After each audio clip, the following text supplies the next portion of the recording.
today I am here with my fellow commissioners, Vice Chair Ken Lawrence and Commissioner Joe Gale, along with Dr. Brenda Weiss, Administrator for our Office of Public Health, and Dr. Alvin Wong, our Regional EMS Director, and of course Sarah, which we're always grateful for. So today we are illustrating social distancing. Probably you can't see all of the people that are here with me today on the camera. Sarah is a little closer than she should be, but we think it's extremely important that we convey this information to people who might not be able to receive it in any other way. I do want to tell the public that the commissioners and all of our staff here at our Emergency Operations Center have been checking our temperatures twice a day since about the middle of last week. So when we come in, we know that we are fever-free. And today, we asked our members of the press to also be tested. So we appreciate that they were willing to do that in order to come in today. So the COVID-19 remains a rapidly evolving situation here in Montgomery County. As always, I will do my best to answer all of your questions, but I may not have all of the information necessary to do so. Since our press release yesterday, we have received 6 new presumptive positive cases of COVID-19 in Montgomery County, which brings our total to 30. The first is an adult male, 20 years old, who resides in Lower Moreland Township. Symptoms do not require hospitalization, and he is currently at home being monitored.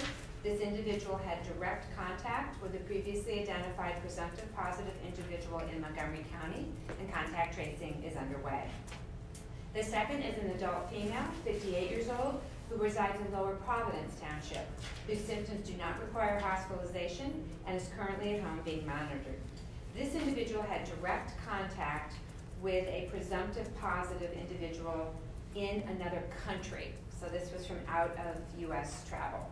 Contact tracing is underway. Who resides in Limerick Township, whose symptoms do not require hospitalization and is currently at home being monitored. This individual had direct contact with a previously identified presumptive positive individual in Montgomery County. Contact tracing is not complete.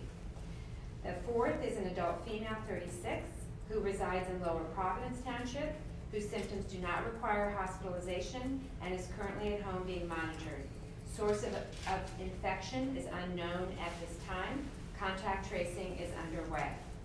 The fifth is an adult male, 43, who resides in Worcester Township. This individual is currently hospitalized. The source of infection is unknown at this time, and contact tracing is underway.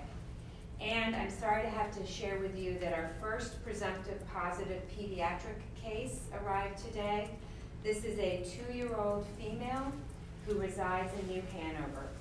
This child resides with an individual who had direct contact with a previously identified presumptive positive individual in Montgomery County, and contact tracing is complete. So we have continued to increase our social distancing and mitigation measures in Montgomery County. I want to share some numbers with you that will hopefully shed some light on why we have stressed these measures and why social distancing is so critically important at this moment. On Friday, March 13th, we had 229 individuals in quarantine, and 11 of those were symptomatic. So this was as of Friday, 229 in quarantine, 11 of those individuals were symptomatic. As of this morning, March 16th, we have 416 individuals in quarantine, and 17 of them are symptomatic. So Friday, 229 in quarantine. This morning, 416 in quarantine. And that is a result of the contact tracing that we're doing on all of the presumptive positives. So you can see how rapidly expanding this situation is in Montgomery County. As a result, the county government has moved to emergency and essential service operations. The Montgomery County courts and offices are closed starting today through tomorrow, March 17th, except for essential operations, such as the 911 call center, the Montgomery County Correctional Facility, the Youth Center, and emergency court hearings. During these 2 days, we are finalizing our plans for COVID-19 mitigation planning. Our offices will reopen with limited additional operations on Wednesday, March 18th. And as soon as it is finalized, we will share more information with you regarding which additional limited services will be available starting on Wednesday. Our goal is to provide as many county and court services as possible without putting any county employees or members of the public at risk. We're taking these steps to meet our responsibility to minimize the transmission and spread of the coronavirus. You may also be aware that the governor has ordered restaurants and bars to close their dine-in facilities. So the kitchens do not have to close, but no one will be allowed to dine in any restaurant or bar in Montgomery County. This is being done to stop the spread of COVID-19. Businesses that offer carry-out, delivery, and drive-through food and beverage service may continue to do so. Let me just say that one more time. Businesses that offer carry-out, delivery, or drive-through food and beverage service may continue to do so, but eating and drinking inside restaurants and bars is now prohibited. Businesses that do not adhere to this order could face enforcement actions. Montgomery County is prepared to go to court to enforce this order. If you wish to report a business that is in violation of this order, you can call 610-631-3000 until 8 p.m. at night. After 8 p.m., you may call 610-635-4300. Just a couple of comments on testing. We have been working continuously with all levels of government, including federal agencies, to expand testing here in Montgomery County. I am cautiously optimistic that we will have an announcement about increased availability of testing here in the county in a day or two. So please pay attention for that. I want to remind everyone that the Montgomery County Office of Public Health does not actually conduct testing, but we're happy to answer questions and do our best to connect any individual who needs testing with a facility that might be able to test you. However, I just have to warn you that it's becoming increasingly difficult to find a location that has sufficient supplies to do that. But we will try. During the week, normal business hours, you can call 610-278-5117. After 4:15, you can call 610-631-3000. And after 8 p.m., you can call 610-635-4300. But let me remind you about where testing fits into the scheme of things. If you have mild symptoms, a dry cough and fever around 100.4, you should just stay at home and self-isolate and call your healthcare provider. Because the treatment for COVID-19 is supportive care, the results of testing, if you have mild symptoms, will not change what you should do. You should remain in isolation at home. If you have more serious symptoms that include shortness of breath, you should call your healthcare provider and follow their instructions. If you have symptoms that are life-threatening, you should call 911. All right, with that, I am going to turn over to the Vice Chair of our Board of Commissioners, Ken Lawrence.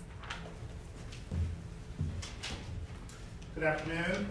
Since the first two cases were reported in Montgomery County, it's been our priority to make sure that we work to continue to provide services for our most vulnerable populations.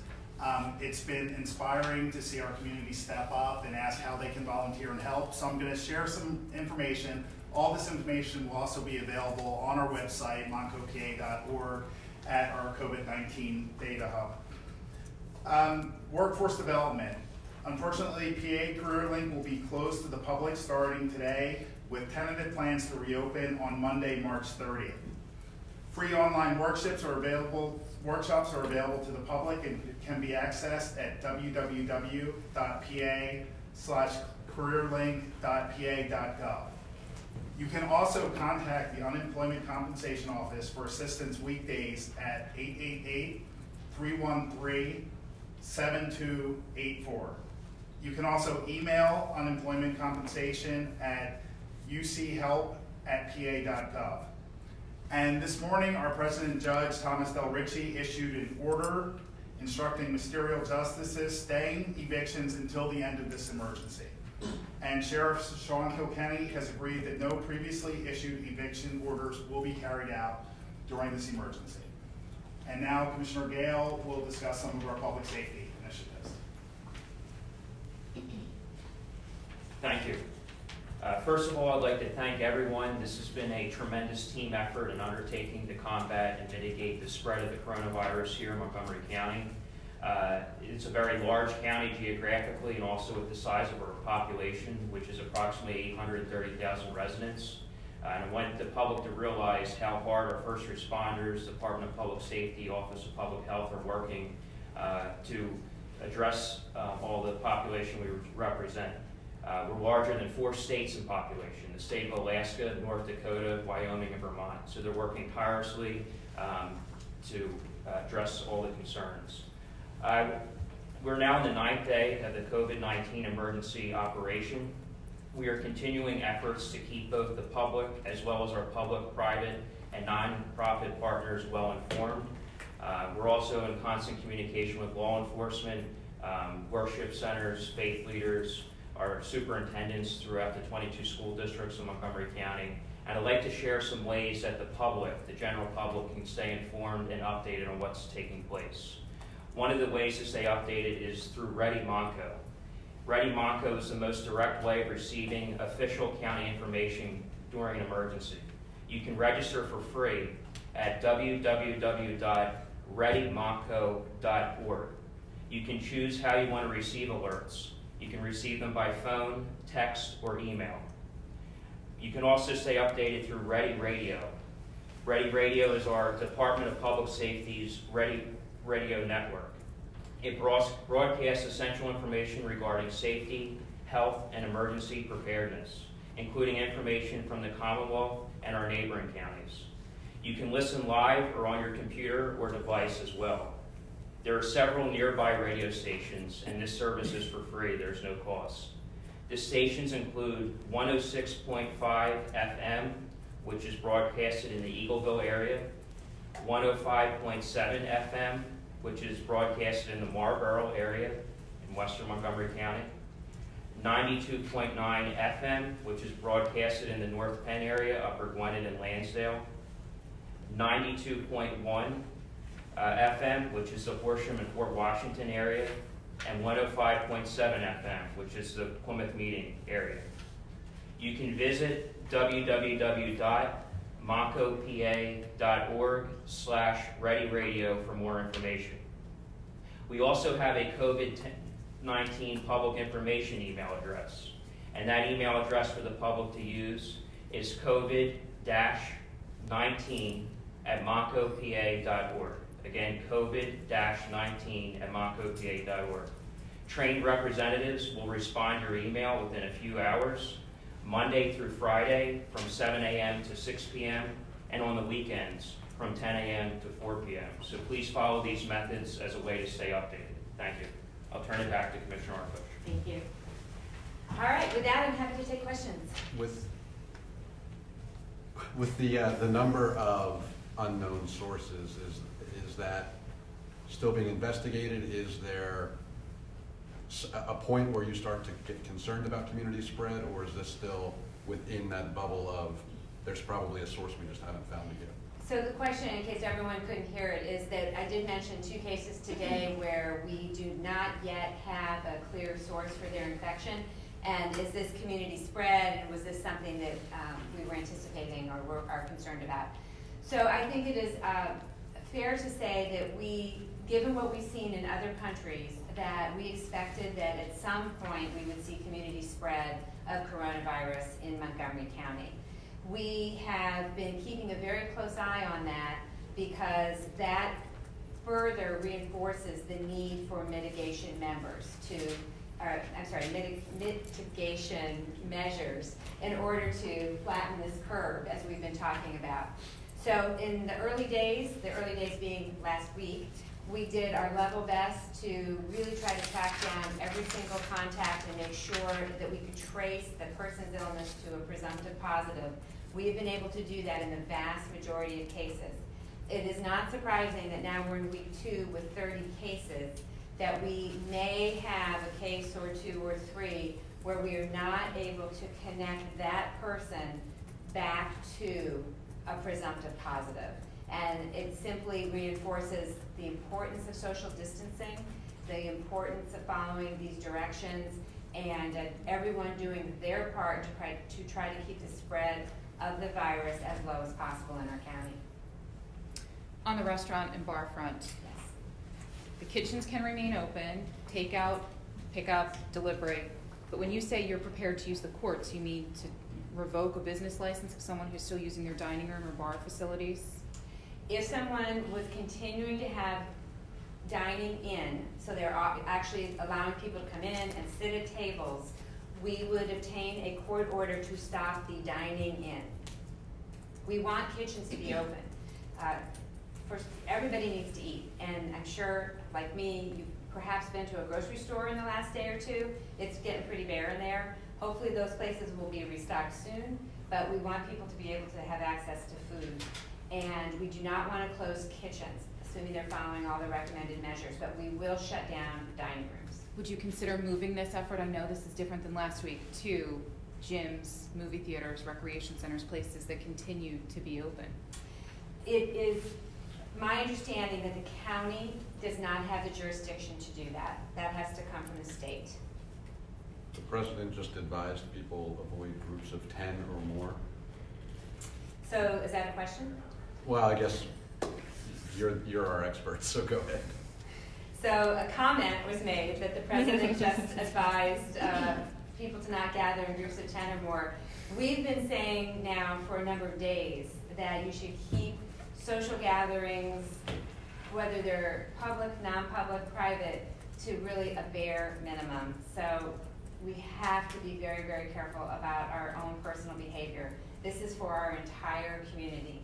The reason we need to limit gatherings of any size is because we are trying to protect our elderly members, people who are immunocompromised, people with underlying medical conditions, our first responders, and of course our hospitals and their capacity to treat people with serious illness. As more and more facilities offer testing, as more and more hospitals are offering testing, how do you manage all those test results coming in? Or is it that they're reported to the state and then the state still is reporting to you? The process remains in place that any facility that's doing testing, if they have a positive test, they are supposed to report it to the Pennsylvania Department of Health, and then they report to us 3 times a day, as we've discussed. Is there anything, excuse me, what is being done with regard to healthcare employers in the county to ensure that they know what the proper steps are that they should be following when it comes to answering calls about symptoms? We've been hearing all these scattered stories from all over of people who had some of the symptoms and were told by nurses, no, don't worry about it. Is that something that, I'm not referring to any place in specific, but. Well, as you know well, testing is still not widely available in Montgomery County. It is a little more available than it was a week ago, but still not widely available. So without knowing any specific details, my assumption would be that the folks on the other end of the phone are trying to triage people so that the people who really need to be tested, that there's availability to test them, versus someone who could self-isolate at home, or maybe their symptoms don't really sound like COVID-19. We are heading into allergy season, and that's been very, very confusing. So if you have typical seasonal allergies in the spring, and you're having that runny nose and a little bit of itchy eyes, and maybe a cough, that's not COVID-19. So you should not be calling for that. In fact, runny nose is not a presenting symptom of this disease. So it's dry cough, fever, and then as it progresses, we can see shortness of breath or difficulty breathing. You folks are getting your temperatures checked, and we just got our temperatures checked. Are other county employees getting their temperatures? Well, today, just about everybody's at home. Folks that are coming into this building, everyone's checking temperatures. But, just about every place else, except for some emergency situations, folks are home. And that's one of the things that we're working on today and tomorrow, to put those processes in place more broadly. Did you tell us the condition or status at home or hospital as to the 2-year-old? The 2-year-old is at home. Is at home? Yeah. Okay. On Friday, you had that graphic, people in red, the people in green. Any idea how much more, or has it been contained? Is it going outside those cores? It has grown, and we will update that maybe in a couple days and bring that back. It has definitely grown. There are people, as I said, who were green dots that have now become presumptive positive. But I didn't know if now there's more green bundles attached to those red, Absolutely, Okay. right? So when you think about those numbers, I presented earlier about the quarantine numbers. On Friday, we were 229, and now we're at 471, I think. 416, I'm sorry. We were 229 on Friday, now we're at 416. It's all part of that. That and other people, but that is part of that. All right, thank you, everybody, and we'll plan again on tomorrow at 3. All right, thank you. Good, Dan.